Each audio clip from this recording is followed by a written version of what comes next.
हसन रजा पाशा साहब माहिर कानून हमारे साथ हैं, उनसे उनकी राय जान लेते हैं। बहुत शुक्रिया सर ज्वाइन करने के लिए। क्या कहते हैं आर्टिकल 63A के ऊपर जो फैसला आया है, सुप्रीम कोर्ट का शॉर्ट ऑर्डर आया है, इस सिलसिले में क्या कहते हैं? मुल्की सियासी लिहाज से इसकी इम्प्लीकेशंस क्या हो सकती हैं, इसके ऑप्टिक्स क्या हो सकते हैं? देखिए, जहां तक तो इसके सियासी लिहाज से ऑप्टिक्स की बात की है, उसके कॉन्सिक्वेंसेस मुझे तो एज सच इतनी बड़ी तब्दीली नजर नहीं आ रही कि पीटीआई के जो एमएनए जो सुन्नी इत्तेहाद काउंसिल में शामिल हुए उनकी कोई बड़ी तादाद हुकूमती इत्तेहाद के साथ शामिल हो के इनके आईनी पैकेज को सपोर्ट करेगी, क्योंकि जो इस वक्त सिनेरियो है पॉलिटिकल, उसमें मुझे ये चीज नजर नहीं आ रही। एकेडमिकली एक बात ठीक है, मैं समझता हूँ कि ये बड़ा अच्छा जबरदस्त फैसला है, क्योंकि जब ये पहले आया था 3:2 की रेशो से, तो हमने उस वक्त भी ये कहा था कि ये रीराइटिंग ऑफ द कॉन्स्टिट्यूशन की गई है। जब तक अनटिल एंड अनलेस आप उस मुनहरफ रुकन के वोट को गिनते नहीं है, उस वक्त तक उसको जो है वो ना तो सजा दी जा सकती है और ना ही डीसीट हो सकता है। जब वो उसका वोट गिनेंगे तो फिर आप उसको सजा दे देंगे। और शायद यही इसी एनोलॉजी पे ऑनरेबल सुप्रीम कोर्ट के 5 मेंबर्स ने मुतफिका तौर पे ये फैसला किया है। और आपने देखा होगा कि प्रोसीडिंग के दौरान ये बात उन्होंने की है कि प्लेन रीडिंग अगर इस आर्टिकल की जाए तो उससे भी ये नजर आ रहा है कि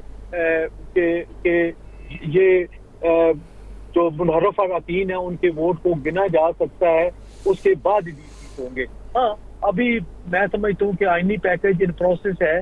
तहरीक इंसाफ के दोस्तों को चाहिए कि वो हुकूमत के साथ बैठें और वो इस पैकेज पे बात करें, और 63A में अपनी मर्जी की अमेंडमेंट कोई लाना चाहते हैं कंसेंसस डेवलप करके, तो वो ले आए। बहुत अच्छी बात है, होना चाहिए। आप समझते हैं कि इस फैसले के बाद जो शॉर्ट ऑर्डर आया है 63A के मामले पर आईनी तरमीम की कोई ज़रूरत है, या पार्लियामान को इस सिलसिले में वजाहत करने की ज़रूरत है मजीद?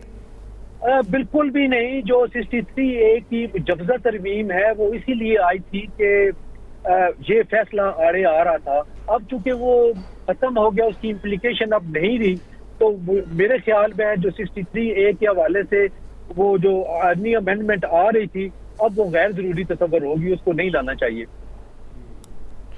सही, हमारे साथ ही मौजूद रहेगा हसन रजा पाशा साहब, आप अपनी राय दे रहे हैं।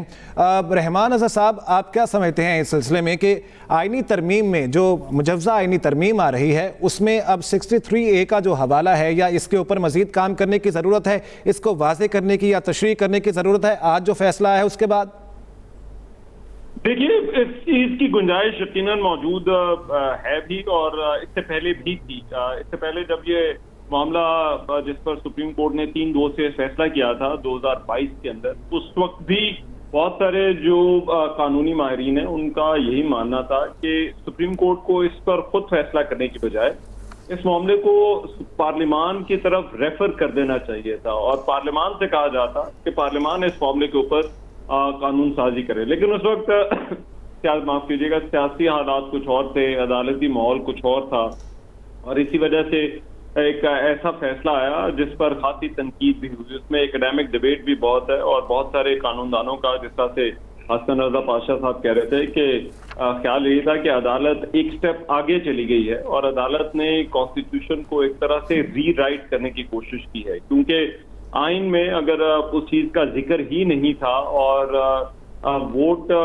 अगर ना गिना जाना होता तो शायद जो फ्रेमर्स ऑफ द कॉन्स्टिट्यूशन थे वो वाज़े तौर पर जो है वो इस चीज को भी मेंशन कर देते कि वो वोट गिना नहीं जाएगा। तो अदालत ने जब ये कहा कि वो वोट भी गिना नहीं